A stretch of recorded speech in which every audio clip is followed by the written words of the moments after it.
Are you off with the? Born over 50 years ago, Salome Muigai was born just like any other child. But as fate would have it, polio struck just as she clocked 6 months, compromising her mobility.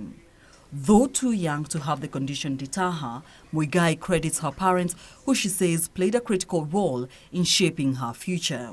My mother, who was born at Kawangware, knew the importance of education, although she had not gone to school herself. And they understood the importance of education, and they thought the only thing that would help me was going to school.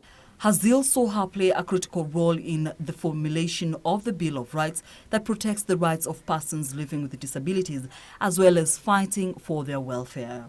I, Josephta Oyela Mukobe, being called upon to exercise the functions of a principal secretary, do swear that, except with the authority of the President, I will not directly or indirectly reveal the nature or contents of any business. So help me God. So start preparing yourself today for the hard times so that you may enjoy life. I'm your host, Ruth Mweni. And Caxton Osozi. Karibuni. Prior to serving as a commissioner at the CKRC, she was a commissioner with the People's Commission of Kenya in 2000 to June 2001, where she was instrumental in the preparation of the draft bill that sought to change the constitution. My biggest privilege was being in the constitution review. The Yashpal guy, the CKRC, the ones that went to every constituency in this country. I was a rapporteur for the Bill of Rights. So all my experiences, being a girl child, having a disability, being a woman, working with the children who are in justice system, informed a lot of the rights that we enhanced. For example, it is the law now that premises which are public should be accessible, including KBC. Some of these things have been done, but is a work in progress. The modifying the buildings and also ensuring that there is inclusion, that there is 30% women,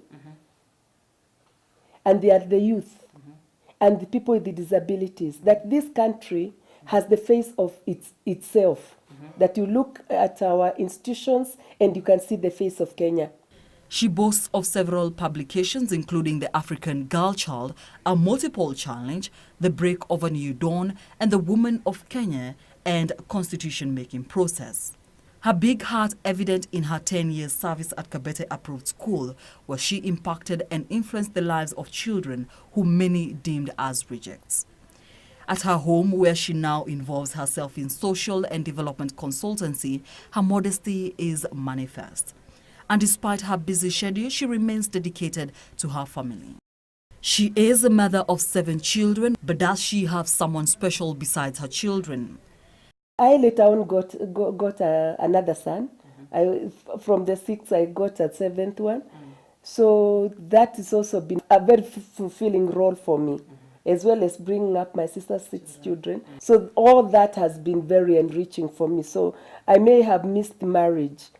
A very, very unlucky man missed a wonderful wife. It is very hard to get married because our men look at their women as part of their assets. It is the car he drives, the suit he wears, the wife he has, the house he lives in, his address. So sometimes when women have disabilities, this is from me and my other people, and I know many women with disabilities, you find out that the chances of getting married are very, very limited. Whereas a man with a disability, so long as they can bring a pay check home and be able to provide, then the whole village actually connives to make sure that he's married as fast as possible. She has nothing but applause for the government for implementing the Constitution and more specifically, equal opportunities for persons living with disabilities. She loves to exercise and sticks to a strict diet to keep healthy. Salome began formal schooling in the early 60s in Western Kenya before joining Eldoret Township Primary School, where her leadership skills were evident.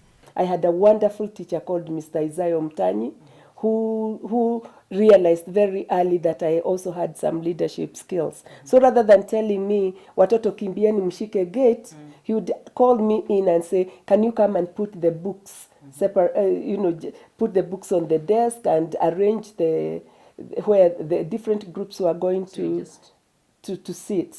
Salome holds a Master of Science in Social Policy and Planning in Developing Countries from London School of Economics and Political Science. It takes a village to bring up a child in the African culture.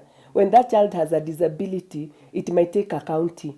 So it's up to everybody to come up to speed and ensure that we bring up this child. Then she or he becomes our asset or becomes our liability. And since we are building our own communities, then we want to make them into assets. I was made into an asset.